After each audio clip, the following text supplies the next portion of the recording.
As últimas imagens da Grace Milani com vida mostram ela entrando no apartamento de um homem que ela conheceu pelo Tinder e resolveu conhecer pessoalmente no encontro.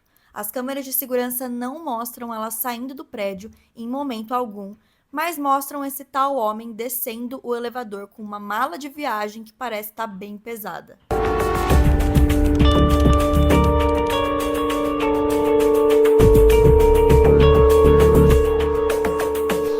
Oi, gente, seja bem-vindo, bem-vinda a mais um episódio do Pod Crimes. Em plena quarta-feira de cinzas dessa vez, espero que vocês tenham curtido muito carnaval, se hidratado muito também, tá? Sempre importante beber água. Eu fui no Sambódromo, vi os desfiles, foi lindo, eu amei. Ano que vem quero estar lá de novo, mas é isso. Agora vamos se recuperar dos dias carnavalescos e bora pro caso de hoje. A Grace Amy Rose Milani nasceu no dia 2 de dezembro de 1996. Era a mais nova de 3 irmãos e cresceu com a sua família no Reino Unido.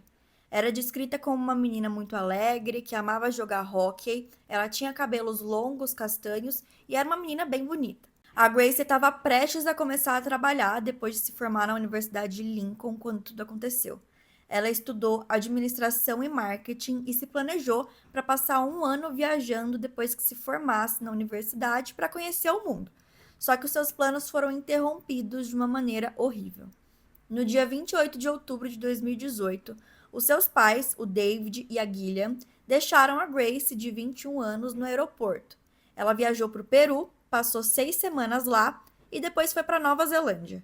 Ela chegou no seu segundo destino no dia 20 de novembro, passou 2 semanas turistando, fazendo amigos, ela sempre postava muitas fotos nas redes sociais, estava sempre mandando foto para a família, para os amigos e parecia estar se divertindo muito. No dia 1º de dezembro de 2018, ela avisou para uma amiga que iria para um encontro com um cara que conheceu no Tinder. Ela contou para a amiga sobre esse homem, disse que ele era australiano, trabalhava como gerente numa empresa de petróleo e como o dia 2 de dezembro era o aniversário da Grace, ela já iria meio que comemorar com ele nesse encontro. Ela disse que eles se deram muito bem, que ela estava super ansiosa para ver ele pessoalmente pela primeira vez e que no dia seguinte contaria para a amiga como o date tinha sido. Mas no dia 2, quando a família tentou entrar em contato com ela para desejar feliz aniversário, ela não atendeu. Não atendeu nenhuma ligação, não respondeu nenhuma mensagem e todo mundo ficou bem preocupado, até porque na cidade onde ela estava, lá na Nova Zelândia, era um fuso horário de 13 horas a mais do que no Reino Unido. Então, quando a família dela acordou, a Grace já deveria estar acordada há muito tempo. Eles esperavam acordar com várias mensagens, foto da comemoração, já que ela já deveria estar acordada há muitas horas. Depois de mais algumas horas sem contato, a família da Grace resolveu ligar para o hotel onde ela estava hospedada. A recepção informou que ela não estava no quarto e tinha sido vista pela última vez por alguns hóspedes que ela conhecia, saindo do hotel no dia 1º de dezembro por volta das 5 da tarde. A família tentou contato por mais um tempo, sem sucesso. No dia 4 de dezembro, ela foi oficialmente declarada pela polícia como desaparecida. No dia 6, o David, pai dela, foi até a Nova Zelândia para acompanhar as buscas de perto. A Grace foi vista saindo do hotel pelas câmeras de segurança no dia 1, às 5h36. Às 5h54, ela chegou numa praça e ficou esperando, sozinha, até que um homem alto de cabelos pretos, vestindo calça e camisa azul, fosse até ela. Os dois se cumprimentam, dão um abraço e são vistos saindo juntos. Os dois andam até um bar, onde ficam por cerca de 1h30, bebendo alguns drinks e conversando. Os dois saem juntos desse bar, andando às 7h14. A polícia descobriu quem esse homem era. Era o Jesse Shane Kempson, de 26 anos. Ele confirmou que foi para o encontro com a Grace no dia 1, mas que não via ela desde então. Ele disse que os dois saíram do bar, ele estava falando com ela e ela disse que ia voltar pro hotel. Então os dois se combinaram ali de encontrar de novo no dia seguinte e se despediram. Ele contou para a polícia onde ele morava, onde ele trabalhava, só que quando eles foram checar, ele tinha sido demitido em novembro, então um mês antes, e o endereço que ele deu simplesmente não existia. O Jesse Shane Kempson nasceu na Nova Zelândia em 1992. Ele não tinha contato com a mãe desde que tinha 9 anos de idade, porque ela basicamente abandonou a família e fugiu.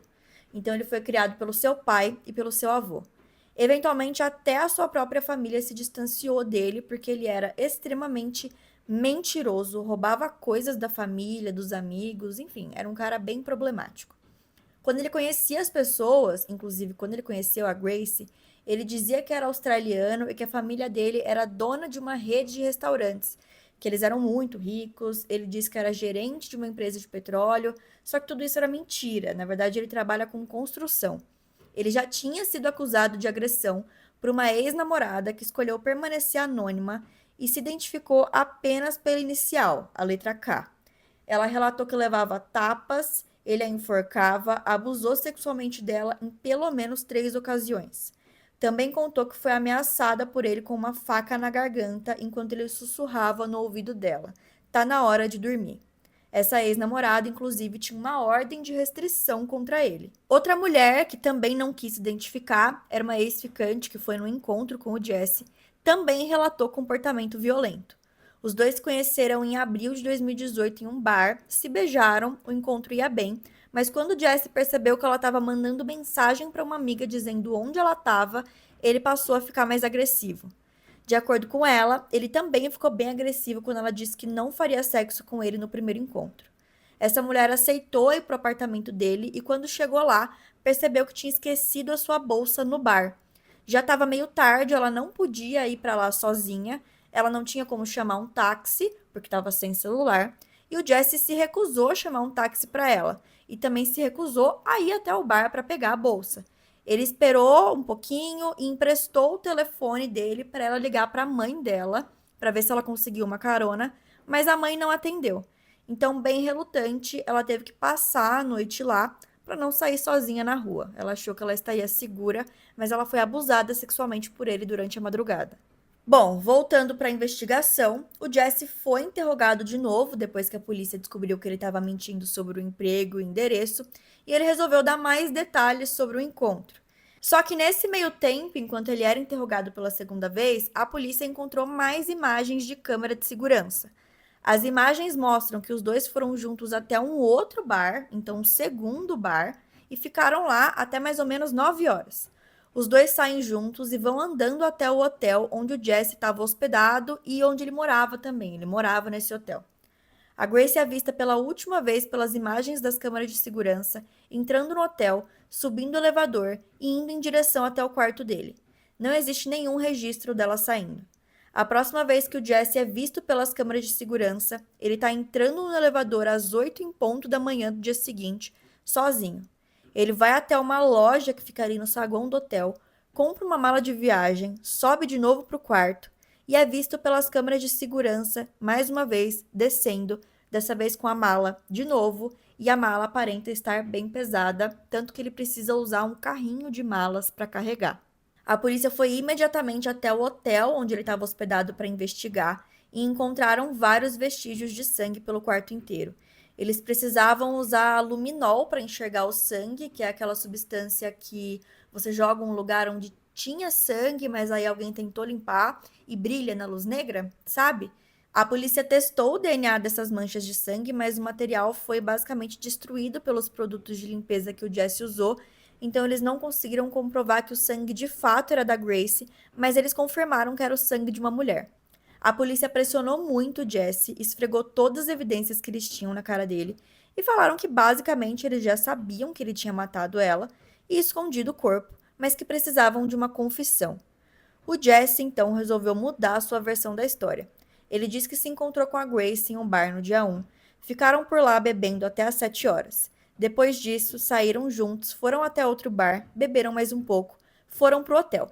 Tudo isso já tinha sido confirmado pelas imagens das câmeras de segurança. Ele diz que assim que eles entraram no hotel, ficaram se beijando até que a Grace começou a sugerir coisas mais pesadas, mencionando o filme 50 Tons de Cinza e sugerindo que eles tentassem algumas coisas mais pesadas. Segundo ele, os dois começaram a ter relações sexuais consensuais e tiraram fotos íntimas juntos. A Grace pediu para que o Jesse a enforcasse, segundo ele, e cada vez pedindo para que ele fizesse mais forte. Depois que ele terminou, ele se levantou, foi no banheiro, tomou banho e quando voltou, deitou na cama e dormiu. Tudo isso, né, supostamente de acordo com ele. De acordo com o Jesse, quando ele acordou na manhã seguinte, a Grace estava deitada no chão com sangue saindo pelo seu nariz. Ele disse que ficou muito assustado, ficou chacoalhando ela para que ela acordasse, mas ela estava morta. Ele disse que entrou em pânico, ficou com muito medo de ligar para a polícia, então colocou o corpo dentro de uma mala, limpou todo o quarto e enterrou a mala numa cova rasa. Diz que vomitou várias vezes durante o processo porque estava horrorizado, mas que não tinha matado a Grace e que a morte dela tinha sido um acidente. O corpo dela foi encontrado no dia 9 de dezembro e a causa da morte foi estrangulamento mecânico, ou seja, alguém apertou seu pescoço com muita força até que ela morresse sem conseguir respirar. O corpo dela também tinha várias marcas de hematoma nos braços, peito, ombro e pescoço, que foram causados enquanto ela ainda estava viva, e também muitos outros hematomas e marcas que aconteceram depois da morte, quando o corpo foi basicamente entuchado dentro da mala de viagem. O Jesse foi preso como suspeito do assassinato. Durante o julgamento, ele se declarou como inocente e os seus advogados de defesa apresentaram a ideia de que a morte foi acidental, que aconteceu durante um sexo consensual mais pesado que foi proposto pela própria Grace. Eles alegaram que o Jesse não tinha nenhum arranhão, nenhum machucado no seu corpo e essa ausência de feridas de defesa indicavam que foi tudo consensual. A investigação concluiu que no dia seguinte à morte da Grace, logo depois que ele terminou de colocar o corpo na mala e enterrar, o Jesse foi para um encontro com uma outra mulher que ele conheceu pelo Tinder. Pois é. Muito tranquilo, né? Você vai para um encontro depois que você mata uma mulher. Os hematomas que a Grace teve enquanto ainda estavam vivas sugeriam que alguém segurou ela com muita força enquanto a estrangulava. Para isso acontecer, a pessoa precisa ser segurada com muita força por bastante tempo, de 5 a 10 minutos. Gente, de 5 a 10 minutos estrangulando alguém é muita coisa. Não tem como ser um acidente. Essa teoria de que eles estavam fazendo sexo consensual e tentaram algumas coisas mais violentas não fazia o menor sentido. Até porque esses hematomas comprovaram que mesmo depois dela ter ficado inconsciente, ela continuou sendo segurada e estrangulada. Mesmo que fosse consensual, mesmo que fosse algo que ela realmente gostasse e pedisse, a versão do Jesse ainda não fazia sentido. De novo, claramente, não era uma morte acidental. Mas se você acha que tá ruim até aqui, calma que piora, tá? As pesquisas do celular do Jesse mostram que ele assistiu conteúdo pornográfico de sexo violento por volta da 1h30 da manhã. Nessa hora, a Grace já estava morta e o corpo provavelmente estava do lado dele na cama. Depois disso, ele foi dormir. Às 6 da manhã, logo depois de acordar, ele pesquisou onde poderia comprar uma mala de viagem perto do seu hotel. Essa foi a mala que ele comprou na manhã seguinte para colocar o corpo da Grace. Ele também fez pesquisas sobre quanto tempo um corpo demora para começar a se decompor. Durante o julgamento, algumas mulheres que conheceram o Jesse também por aplicativo de relacionamento contaram seus relatos.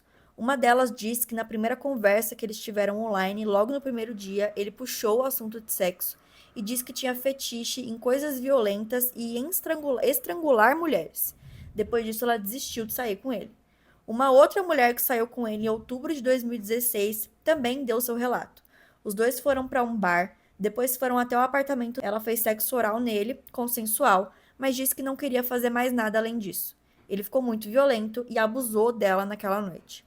A mulher disse que primeiro tentou usar força física para se livrar dele, dando chutes, socos, tapas, mas isso não adiantou porque ele estava segurando ela muito forte.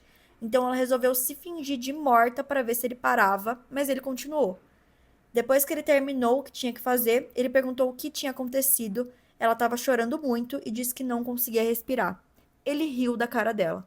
Quando essa mulher deu o testemunho dela no julgamento, a reação do advogado de defesa do Jesse foi perguntar se ela não estava exagerando e se ela lembrava mesmo do que tinha acontecido.